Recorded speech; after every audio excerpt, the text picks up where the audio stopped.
Le mur des Justes du mémorial de la Shoah a été tagué de main rouge cette nuit à Paris. Une plainte a été déposée et une enquête a été ouverte. Le nettoyage des tags sur le mur des Justes a été réalisé dans la matinée. Moi, je suis arrivée ce matin parce que j'avais cours de chant dans le bâtiment du collège François Couperin.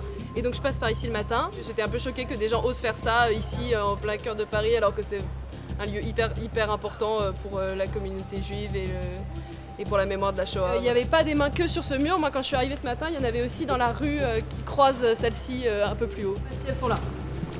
C'était exactement ça, mais tout en dessous du mur, tous les noms des Justes, il y avait ça tout le long.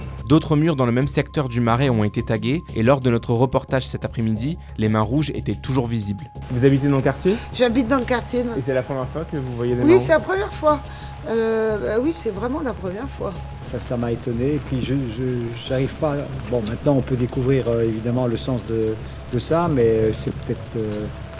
Les mains, le sang, la main qui tue, la main qui étrangle, la main qui casse, la main... Ce mardi était un jour symbolique. Il s'agit de l'anniversaire de la rafle du billet vert, jour où 3700 juifs ont été internés dans des camps de concentration avant d'être déportés à Auschwitz. Quant au mur des Justes, qui longe le mémorial de la Shoah, il a été inauguré en 2006 et porte les noms de 3900 hommes et femmes qui ont contribué au sauvetage de juifs en France pendant la Seconde Guerre mondiale. Dans un communiqué, le mémorial de la Shoah s'est exprimé. Dans la nuit du 13 au 14 mai, des individus cagoulés ont dégradé le mur des Justes ainsi que d'autres lieux du quartier. Dans un climat de montée de l'antisémitisme, nous sommes indignés par cet acte lâche et haineux, quels que soient les auteurs et la signification de ces mains rouges taguées.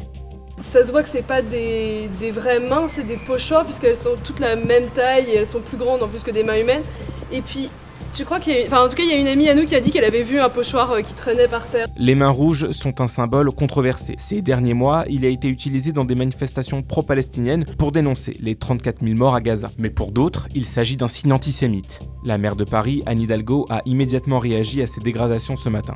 Je condamne avec la plus grande fermeté ces actes inqualifiables. Aucune cause ne saurait justifier de telles dégradations qui salissent la mémoire des victimes de la Shoah et des Justes qui ont sauvé des Juifs au péril de leur vie. Selon le CRIF, les actes antisémites en France ont été multipliés par 10 depuis l'attaque du Hamas contre Israël et le début de la guerre à Gaza. À ce stade, rien n'affirme que les pochoirs ont été réalisés par des militants pro-palestiniens. On se souvient qu'en octobre 2023, des centaines d'étoiles de David bleues avaient été taguées sur plusieurs murs de la région parisienne.